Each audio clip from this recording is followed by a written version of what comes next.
I'm recording. That's all right. They're playing now. They're just playing their game. It's all good. All right. Okay. So you might need to kick him out. Go, girls up. Okay.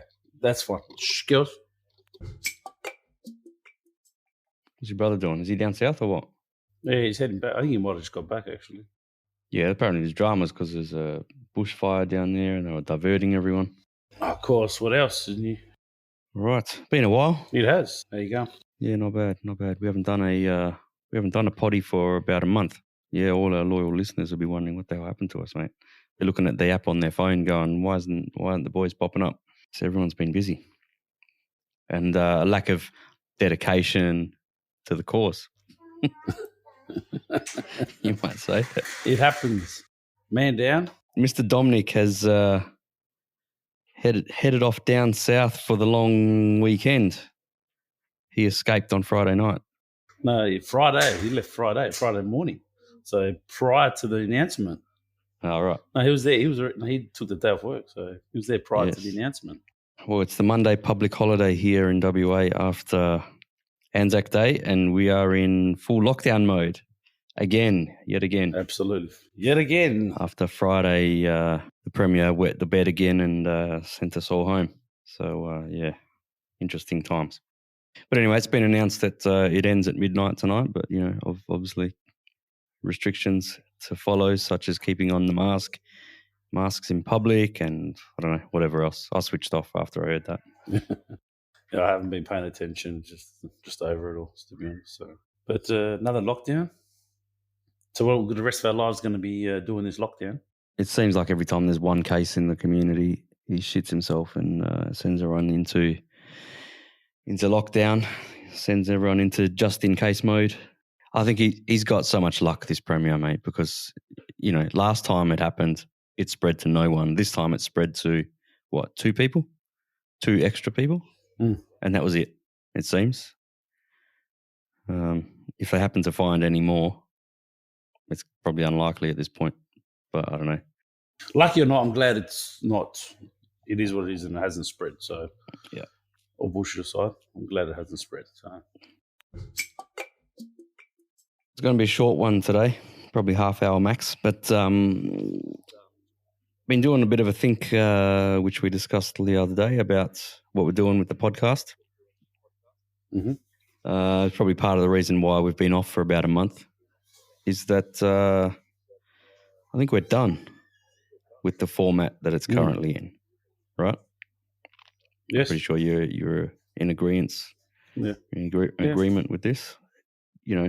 I love the three of us, or every now and then bringing in someone else if we can, to chat about current events and what's going on in the news and around the world and blah blah blah. But at the end of the day, just had a bit of a think and like where we're going with it. Like anyone can get that news from anywhere, really, and listen to, I suppose, their favourite social commentators rather than us. I was going to say amateurs, but amateurs. I suppose is a decent word for it. Even though we like to think that we know what we're talking about. Not really. But anyway, we obviously want to keep it going, but I think it's probably better to do a podcast show where we're bringing other people into it, right, and talking about stuff that's a little bit more interesting than just the day-to-day that people can get from anywhere and everywhere, right? So the idea, I think, is going to switch to talking to people about their lives. And we've mentioned before that we're going to start a second podcast, which is about business and that kind of thing. So we'll probably keep the business stuff to when we get that one going. But just, people's lives, stories in general and that kind of thing, and interesting people that we know, in maybe even people that we don't know. And that might be make it more interesting. Absolutely, yeah. So bit of a, not so much an interview show. I don't really want to interview people. I just want to talk. Just a discussion. Yeah, a discussion show about, and if things about, what's going on in the news at the time come into it, et cetera, politics or whatever, then so be it. That's fine, if it's relevant. But I think just talking to people and, making a show out of the interesting things that have happened in their lives, stories that they've got to tell. So now what are the plans for that? We haven't really planned it out fully at this point in terms of, even creating a list of people that we want to talk to start with. So that's one thing that we'll need to do. We'll definitely do that soon. So. Yeah, I mean, I've got a few people in mind, and I'm sure that the people that I'm thinking of will be happy to come and have a chat.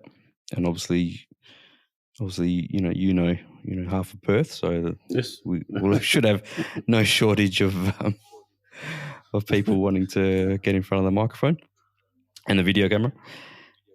So yeah, should be interesting. And also, we will eventually. It's all a matter of time, I suppose. We're running, working in and running businesses.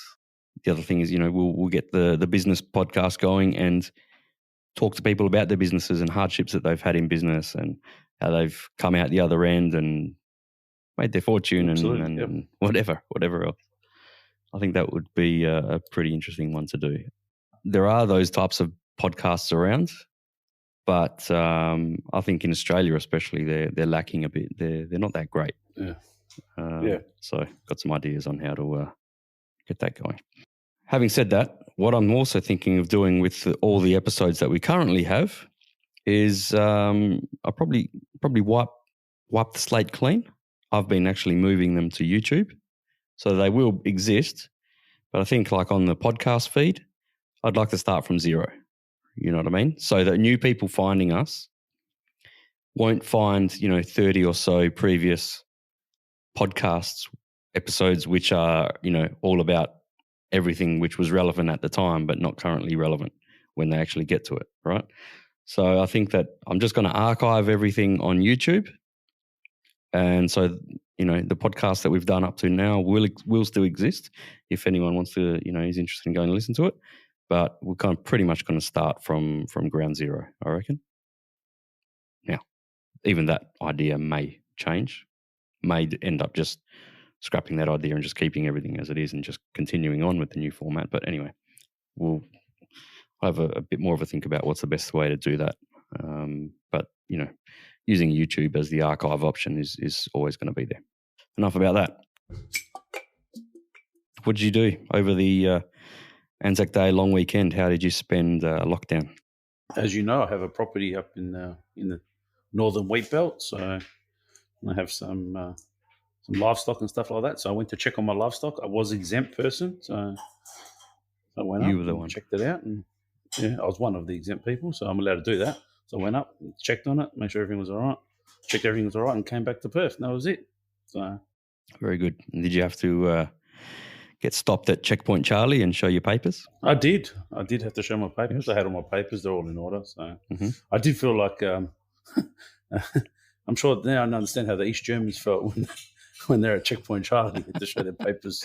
Yeah, well, you weren't at as much of a risk of being shot, but yeah.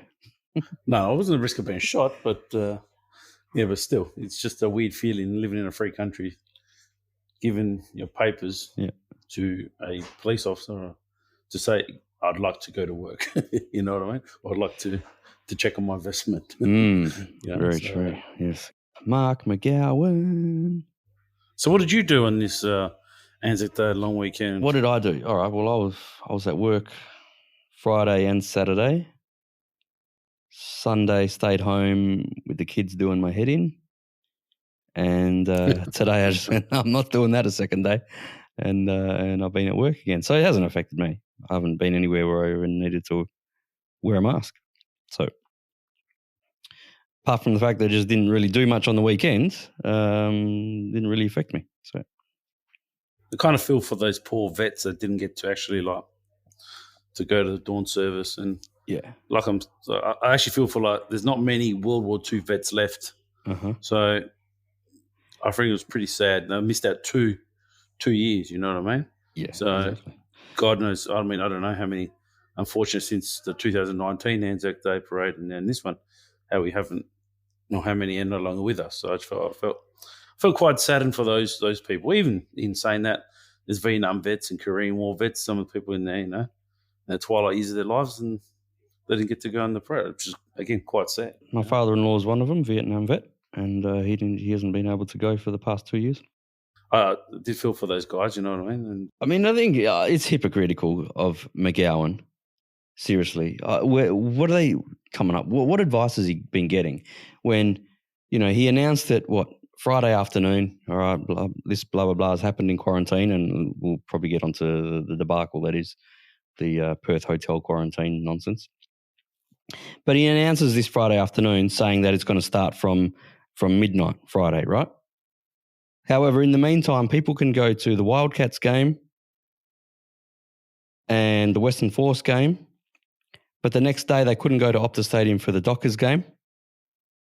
Now, I don't know what COVID knows that we don't know, but... Or they were able to go to restaurants on Friday night. That was fine. They were able to, get public transport to go into the city to watch the Wildcats game, right? Wildcats game started just before 6 o'clock. I think it was 5:45, 5:50, whatever. The crowd, 6 o'clock was the time that you had to start wearing a mask. The crowd initially didn't have to wear a mask, but come 6 o'clock in the first quarter of the match, then they had to put the mask on. Figure that one out. Now, can't figure that out. His excuse is they had to get the legal stuff in place before they could, and enforce the lockdown and, get police ready and blah, blah, blah. I'm sorry, but I don't buy that. Absolute bullshit. Because if he had said at his presser on Friday afternoon, the public events tonight, the Western Force and the Wildcats, I'm sorry, they're going to be behind closed doors. Do you think anyone would have pushed back and said, "Oh, do you have legal right to do that? Do you have the right authority in place?" Blah blah blah. No, they would have just accepted it. Right? The venues could have just closed the doors and said it's a closed door event now. Bad luck, right? So from that time of those games to the next game, the next day, the Dockers game. What the hell is the difference? What changed? We're allowing one evening. We're allowing thousands to gather together. The next day, we're not allowing for thousands to gather together. Seriously, if there's an issue, you shut it down and you shut it down immediately. It seems so pathetic. I went to the shop at 5:45 on Friday, so I didn't have to wear a mask. But while I was in there, it turned 6 o'clock, and I thought, and everyone's putting their mask on. So did that? Classic. I would have just, if I had been at that Wildcats game where 5:59, I don't have to wear it, but tick over to 6 p.m, everyone's got to get their mask out of their bag or out of their pocket. I would have had to walk out of there. I just wouldn't be able to hack it. I'm sorry. That's just too pathetic for me.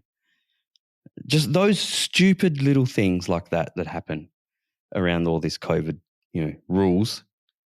Just I can't stomach it, mate. Apart from being absolutely farcical and laughable, the fact that it's so nonsensical, I can't stand, living amongst this nonsense. You know what I mean? Yeah. Other nonsense I found was funny. I think it was not the Bee or one of those ones, had a tweet of Joe Biden, who's been vaccinated, sitting 10 foot or 10 or 5 meters away from his next person, wearing two masks. I'm going, does he understand the illogical of this? You're wearing you've been vaccinated. What's the point of having a vaccine? There was something about him doing a Zoom call as well, and he was sitting in front of the computer with a mask on to do a Zoom call with I don't know who, but really just ridiculous. He's wearing two masks. He's got the normal, the hospital one, and then he had a black one on top of it because you could see the white one underneath. I'm like, my God. What about the idea if you do have a vaccine, isn't that supposed to, the whole reason you have a vaccine? I don't reckon these masks do anything anyway. It's a crock. It's absolute rubbish. It's not like your breath and particles don't escape from the mask. Oh, it just reduces the chances. Yeah, fair enough, but still. Out in public, literally this morning, outside my window, someone ran past, right, jogging. Pretty fast, actually. It was more of a sprint, wearing a mask. Now, this person was the only person in the street, but wearing a mask. And I thought, where are your brains, mate? Like, you don't need to. Firstly, we've been told you don't need to if you're doing, physical activity, exercising, whatever. But this person wearing a full-on face mask, like we're doing a sprint. And that was like that. Weird. You see, there's another meme of a guy who's riding a Harley Davidson motorbike with no helmet, yet he's wearing a mask. And I'm like, and it's like, yep, that's That's the world we live in right now. So the dangerous thing is riding your motorcycle without a helmet. Yeah. But he's wearing a mask. I was like, oh my God. It's a stupidity. That's the world we've come to. The other thing is the fact that this even happened. The fact that people go into quarantine and then get COVID. Like, seriously, how ridiculous is that? And everyone can say, oh, Mark McGowan's keeping us safe. Hello. Before we go there, we can actually go back another step. The first person, I think they're calling them case 0 or whatever, the first person who got it this time around was some Indian person who they allowed to go back to India to get married and come back with his wife.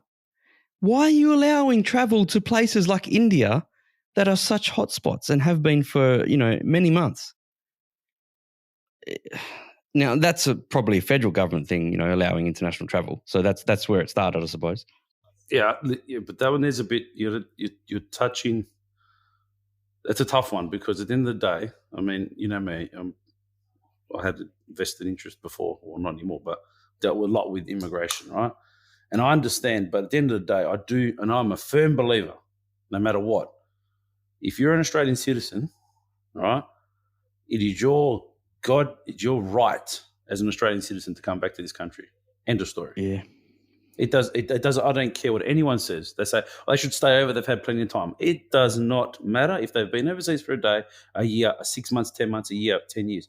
If you have a blue passport that says you're an Australian citizen, it is your right to come back to this country because you are an Australian citizen. Yes, I agree with coming back in, but they probably shouldn't have let the guy go out in the first place to the destination he was going to. But there could be mitigating factors. He could have been going to pick up his wife. He wasn't able to travel. I think he was going to pick up his wife and marry her and bring her back here. Well, she could be a permanent resident for all we know. So she's entitled to come back just as much as a citizen. We don't know. Yeah, fair enough. Regardless of the coming in or out, right? There's a million circumstances, right? Now, yes, is the federal government, yes, they've obviously eliminated, they're trying to reduce the amount of people coming into the country, which they have, as we know. And everyone goes, oh, they've had so much time to come back. Well, it's a little bit hard when there's, I can't remember how many, I think it was over 300,000 plus Australian citizens living overseas that would like to come back to Australia, but you're only letting 1,000 a week in. So it makes that goddamn hard. And not to mention the actual sheer cost of coming back to Australia now, because I heard the last person I heard was to come back from Bali cost them $16,000 for 2 people. To quarantine? No, to come back to Australia, the flights. Oh, my God, flights. Yeah, well, that's a lot of money. You know what I mean? Yeah. They're talking a lot of money. You got to save up that money. You got to work for that money. And then you got to go pay quarantine fees. It's a lot of money. Okay, anyway, these people come into quarantine. Yeah. Now, into the Mercure Hotel where they've had the report that this hotel's not up to scratch when it comes to quarantine. Yes. All right? Yeah. And they kept them there. April 8th, the report came out. And they did stuff all about it. That's my beef is you won an election based on you take medical advice, the chief health officer's advice.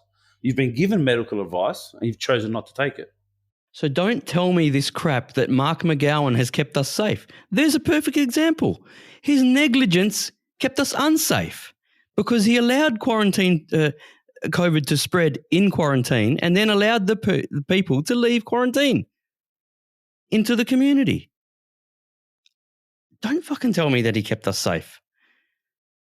Incompetence. That's what it is.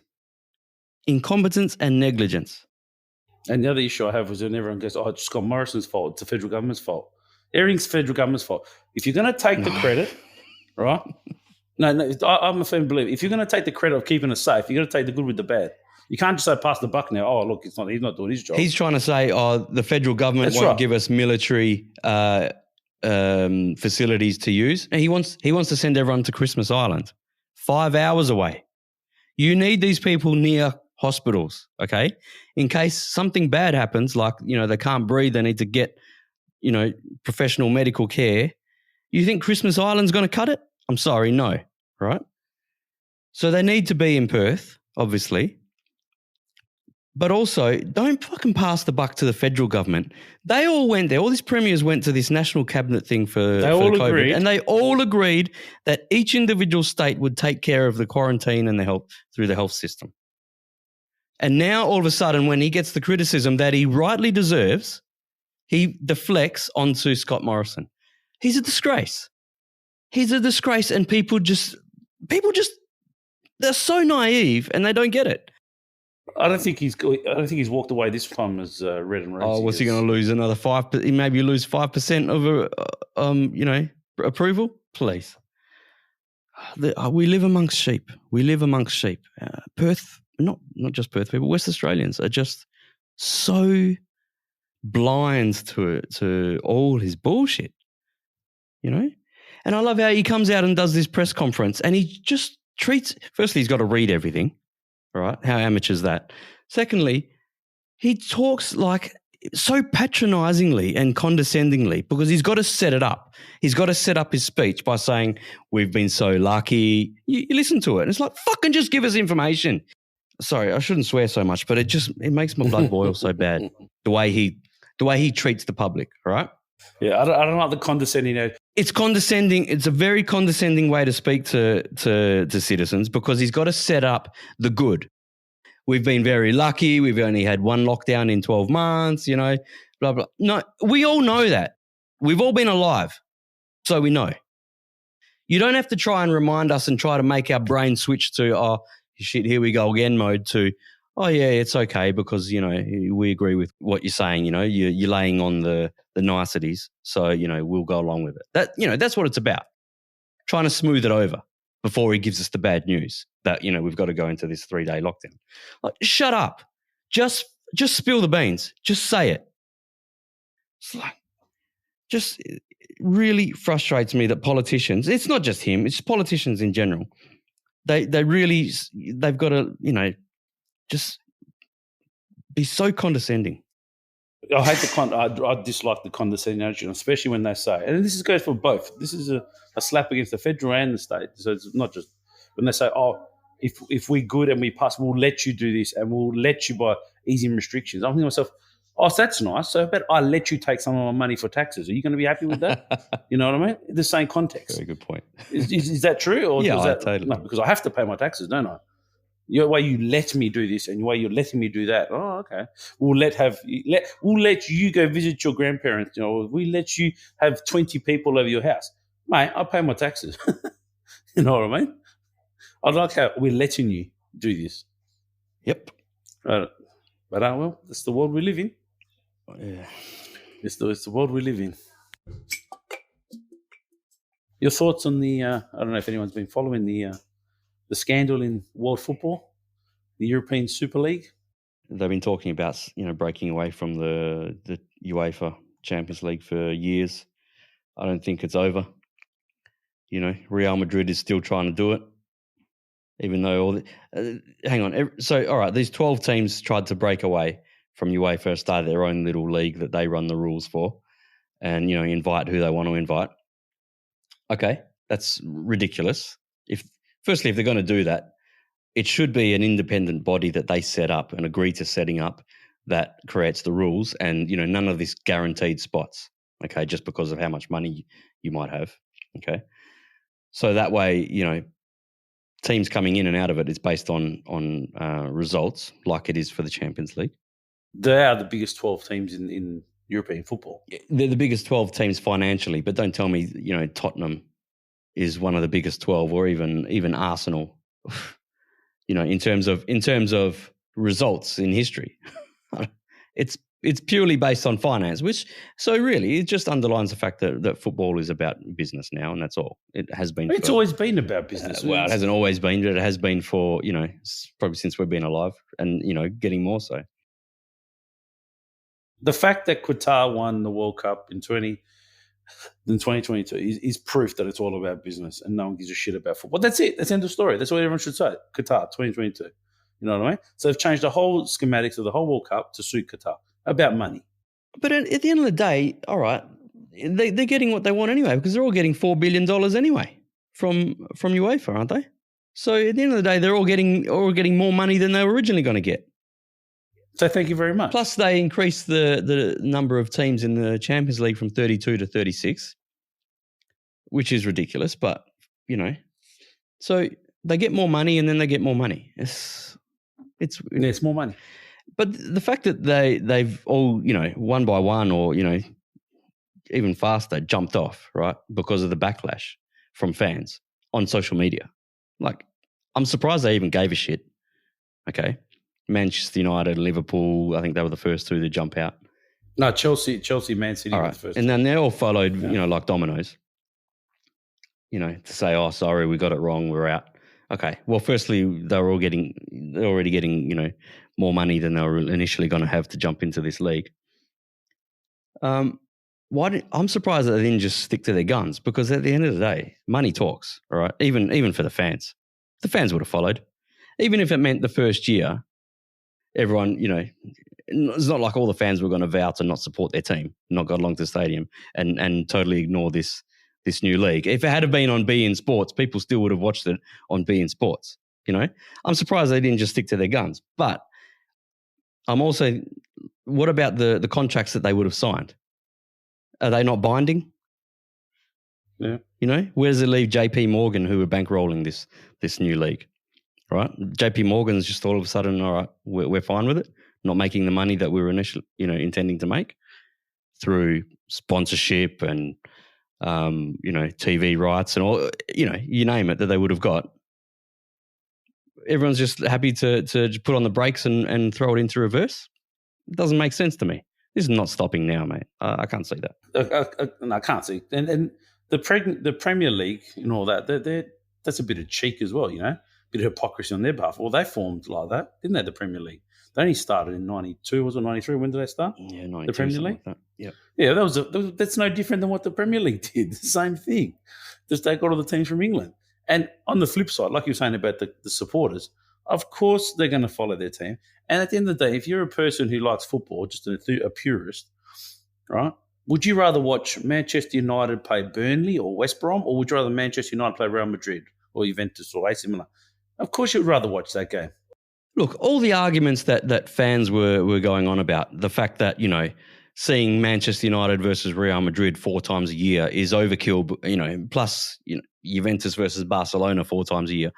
The beauty of football is that these massive, big, historic teams play against each other on rare, not so rare these days because of the Champions League, but historically rarer occasions, less frequent occasions. That does make them more special, okay, more memorable. If they're all going to play against, in a group, there's going to be Real Madrid, Juventus, and Manchester United. Every week there's going to be big games. That does, to me, take away the specialness of those big clashes. But also the West Bromwich Albions not being able to play against Manchester United if they were to pull out of the Premier League because of this, which I couldn't see happening anyway. But if that was to happen, right, that also takes away the what's the word? The uniqueness for those fans of the lower team being able to, firstly, at their home game against Manchester United, bring in a massive income from the gate, right? Massive income from TV rights for those particular games. You know what I mean? It would make a bigger gulf between the haves and the have-nots. So, and also the leagues couldn't survive. Let's say Juventus, Milan, and Inter left the Serie A. So Napoli or Roma or maybe a Lazio wins the league. It's worth shit. You know what I mean? If Roma wins a league but can't beat Juventus along the way, I couldn't care less. And to me, I wouldn't count it. Yeah, but like they say that this pyramid, it causes, what do they say? Like, it's not fair in the other teams, because there's no relegation, this and that. And the counter argument is, like, really, since the Premier League's been established, which other teams, bar those 6, have won the Premier League? Okay, I'll tell you what. Blackburn Rovers in '94, and Leicester City. Leicester, right? Blackburn, I think won 30 teams. Won the first Premier 94, League, if I remember right. Yeah. So out of 28 years or whatever it's been going, all right, so you've had 2. La Liga, when was the last time someone besides Real Madrid, Barcelona, or Atletico won the Spanish league? Probably just as long or longer. I think it was Villarreal in like early 2000. Did they? And let's not forget about the Italian league. Yes, right? I know, Mel. But still, if you take out those big 3 of Spain and Italy and 6 of England, and someone else wins the league, it's not worth jack shit. Yeah, I'm not saying I'm pro. I'm not as anti as everyone else is. Because I like watching a good game of soccer. I'm not anti this Super League either. I was, and also I'm not anti, not for it. I would have liked to see it play out, just to see what the hell happens. If these big teams would leave their domestic,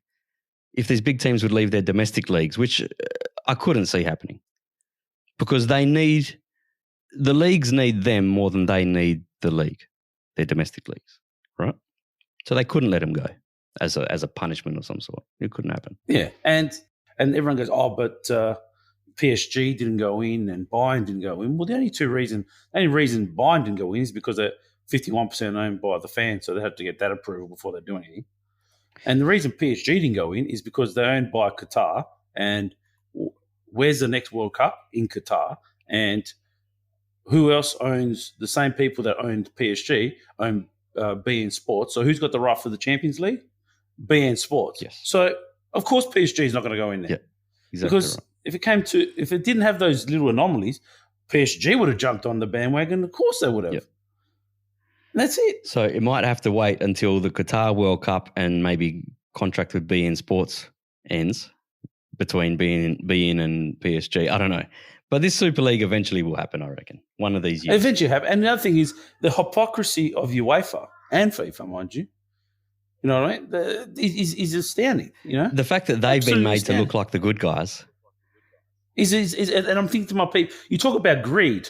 Yeah, and to get these clubs back, they've thrown all these billions of dollars at them anyway, which made them as rich as they were going to be, extra rich, to go into this Super League anyway. I don't know.